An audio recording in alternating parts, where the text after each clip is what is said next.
Right ఇక phone tapping daily సీరియల్లా కొనసాగుతూనే ఉంది. మున్సిపల్ ఎన్నికల వేళ మళ్ళొకసారి ఈ ఫోన్ ట్యాపింగ్ వ్యవహారం అయితే బయటకు వచ్చింది. ఏకంగా మినిస్టర్ పొంగులేటి శ్రీనివాస్ రెడ్డి సంచలన ఆరోపణలు అయితే చేశారు. తన ఫోన్ ఇంకా ట్యాప్ కి గురవుతోంది అని అయితే చెప్తున్నారు. మరిన్ని డీటెయిల్స్ మా ప్రతినిధి ప్రవీణ్ ఉన్నారు. ప్రవీణ్, పొంగులేటి శ్రీనివాస్ రెడ్డి వ్యాఖ్యలను ఎలా చూడాలంటారు? ఇంకా నా ఫోన్ ట్యాప్ అవుతుంది అని చెప్పి ఎందుకు ఆరోపిస్తున్నారు? సిరి అయితే తెలంగాణ రాజకీయాల్లో ఇప్పటికే సున్నితమైన అంశంగా ఉన్నటువంటి ఫోన్ ట్యాపింగ్ వ్యవహారం ఇప్పుడు ఖమ్మం కేంద్రంగా హాట్ టాపిక్గా మారిందని చెప్పాలి. అదేవిధంగా ఆ రాజకీయ వేడిని కూడా మొత్తం అయితే స్టార్ట్ అయినట్టుగా కూడా తెలుస్తుంది. కాంగ్రెస్ ప్రభుత్వం అధికారంలోకి వచ్చిన తర్వాత కూడా ఫోన్లు ట్యాప్ అవుతున్నాయి అంటూ చెప్పడం వెనకాల అయితే మంత్రి పొంగులేటి శ్రీనివాస్ రెడ్డి ఈ యొక్క వ్యాఖ్యలు చేయడం రాజకీయంగా కూడా పెద్ద చర్చకు దారి తీస్తున్నట్టుగా కూడా తెలుస్తుంది. అదేవిధంగా చూసుకుంటే కనుక ముఖ్యంగా అధికార పార్టీలోనే ఒక మంత్రి ఈ తరహాల ఆరోపణలు చేయడం, పాలన పైన ప్రశ్నలు కూడా లేవనెత్తుతున్నట్టుగా కూడా అయితే స్పష్టంగా అయితే వస్తుంది. ఈ ఆరోపణల వెనుక రాజకీయ కుతంత్రాలు ఏవైనా ఉన్నాయా, లేదంటే రాజకీయ శక్తులు ఏవైనా ఉన్నాయా అనే కోణం లోపల, లేక నిజంగానే ట్యాపింగ్ కొనసాగుతుందా అనే అనుమానాలు అయితే వ్యక్తమవుతున్నట్టుగా తెలుస్తుంది. అయితే ఇప్పుడు రాజకీయ వర్గాల్లో కూడా ఈ అంశం పైన తీవ్ర చర్చాంశనీయంగా కూడా మారింది. ఎందుకంటే గతంలో అయితే 2018 ఎన్నికలప్పుడు ఆ ఫోన్ ట్యాపింగ్ వ్యవహారం బయటకు వచ్చింది. అప్పటి నుంచి బయటకు వచ్చిన తర్వాత ఆ కేసు మొదటిసారిగా మొత్తం టోటల్గా 2024 లోపల మొదటిసారిగా ఆ కేసు పంజగుట్టలో నమోదైన తర్వాత అక్కడి నుండి ఈ వ్యవహారం మొత్తం బయటకు వస్తూ ఉంది. బయటకు వచ్చిన తర్వాత దీనికి సంబంధించి ఇప్పటికే చాలామందిని అయితే విచారిస్తూ వచ్చిన నేపథ్యంలో ఇటు తెలంగాణ ప్రభుత్వం కూడా నూతనంగా సిట్ని ఏర్పాటు చేసింది. 8 మంది సభ్యులతోని సిట్ని ఏర్పాటు చేయడం జరిగింది.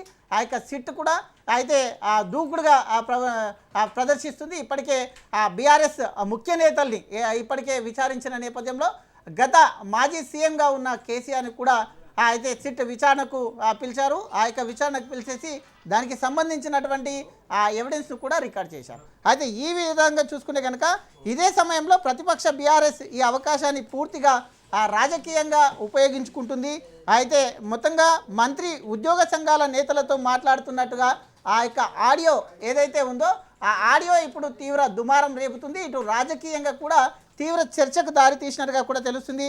అయితే పొంగులేటి విశ్వసనీయతను ప్రశ్నించే ఇది వ్యూహంగా కూడా ఇది తెలుస్తుంది. అదేవిధంగా ఫోన్ ట్యాపింగ్ అంశాన్ని డైవర్ట్ చేయడానికే మంత్రి ఈ ఆరోపణలు చేస్తున్నారంటూ కూడా గులాబీ దళం ఎదురుదాడికి దిగుతున్నట్టుగా కూడా తెలుస్తుంది. ఈ యొక్క ఫోన్ ట్యాపింగ్ అంశాన్ని మొత్తం కూడా డైవర్ట్ చేయడానికే ఈ యొక్క మొత్తంగా నాటకం ఆడుతున్నట్టుగా తెలుస్తుంది అంటూ కూడా చెప్తున్నటువంటి పరిస్థితి. మొత్తంగా చూస్తే ఫోన్ ట్యాపింగ్ వివాదం కేవలం వ్యక్తిగత ఆరోపణలకే పరిమితం కాకుండా కాంగ్రెస్ ప్రభుత్వ పాలన, భద్రత వ్యవస్థ, ప్రజాస్వామ్య విలువలపైన కూడా మొత్తంగా ఒక మార్కుల కనబడేటందుకు అవకాశాలు ఉన్నాయంటూ కూడా చెప్తున్నారు. ఖమ్మం జిల్లాలో అధికార ప్రతిపక్షాల మధ్య రాజకీయ సమీకరణాలు ఈ యొక్క టాపింగ్ వ్యవహారంతో మొత్తం కూడా రాజకీయ సమీకరణాలు కూడా ఒక్కసారిగా మారనున్నట్టుగా తెలుస్తుంది.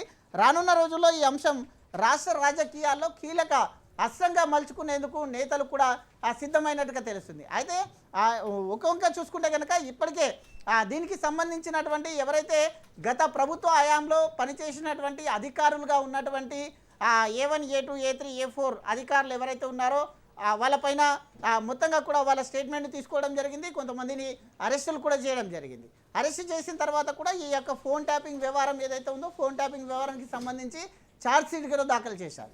ఛార్జ్షీట్ దాఖలు చేసిన తర్వాత ఈ యొక్క సిట్ నూతనంగా ఏర్పడినటువంటి సిట్ ఏదైతే ఉందో ఆ సిట్ అయితే ఇటు హరీష్ రావుని, ఇటు కేటీఆర్ని, కేసీఆర్ని కూడా విచారించడం జరిగింది. ఈ యొక్క వీళ్ళ ముగ్గురు యొక్క స్టేట్మెంట్లను కూడా ఇప్పుడు అడిషనల్ ఛార్జ్షీట్లో చేర్చబోతుంది. అడిషనల్ ఛార్జ్షీట్లో చేర్చబోయిన తర్వాత ఈ వ్యవహారం మొత్తంగా చూసుకుంటే కనుక అయితే నెక్స్ట్ స్టెప్ ఏంది అనే కోణం లోపల రాజకీయం వేడెక్కుతున్న తరుణం లోపల ఈ యొక్క మున్సిపల్ ఎన్నికల సమయం లోపల ఈ విధమైన అయితే ఒక ఆడియో లీక్ కావడం, అయితే ఫోన్ ట్యాపింగ్ ఇంకా కొనసాగుతుంది అంటూ చెప్పడం రాజకీయంగా తీవ్ర దుమారం రేపింది. ఇది మొత్తంగా చూసుకుంటే రాజకీయంగా కూడా ఇది ఎటువైపు వెళ్తుంది అనే కోణంలో ఇటు బీఆర్ఎస్ కానీ ఇటు కాంగ్రెస్ కానీ మొత్తంగా చూసుకుంటే ఇది ఒక నాటకీయంగా కొనసాగుతుంది అంటూ కూడా ప్రతిపక్షాలు విమర్శిస్తూ వస్తున్నాయి. అయితే ప్రవీణ్, మరి ఉద్యోగ నేతలతో మంత్రి ఆడియో బయట పెట్టింది బీఆర్ఎస్ అని అయితే చెప్తున్నారు. మరి అందులో వాస్తవం ఎంత ఉంది? నిజంగానే బీఆర్ఎస్ మరి ఆడియోని బయట పెట్టిందంటారా? ఎస్ అయితే బీఆర్ఎస్ ఆ యొక్క ఆడియో బయటికి రాగానే అయితే మంత్రి చేసినటువంటి వ్యాఖ్యలకు కూడా ఇటు బీఆర్ఎస్ నాయకులు కూడా ఏదైతే ఫోన్ ట్యాపింగ్ ఆ వ్యవహారం ఉందో ఆ ఫోన్ ట్యాపింగ్ వ్యవహారాన్ని మొత్తం పక్కకు మళ్లించే ఆ దిశగానే ఈ విధంగా చేస్తున్నారంటూ కూడా వస్తుంది. ఆ ఆడియో ఇంకా అయితే ఈ ఆడియోని ఎవరు విడుదల చేశారు, ఆడియో నిజంగా అయితే మంత్రి మాట్లాడిన అవే ఉన్నాయా, ఉద్యోగ సంఘాలతో మాట్లాడింది మంత్రినా అనేది ఇంకా నిర్ధారించవలసిన అవసరం ఉంటుంది. కాకపోతే ఇప్పటికే చెప్తున్నటువంటి రాజకీయంగా వస్తున్నటువంటి సమాచారం ప్రకారంగా చూసుకుంటే కనుక ఆ మాటలు నేను ఎక్కడ చెప్పలేదు అంటూ కూడా చెప్పడం జరిగింది. Right, thank you Praveen.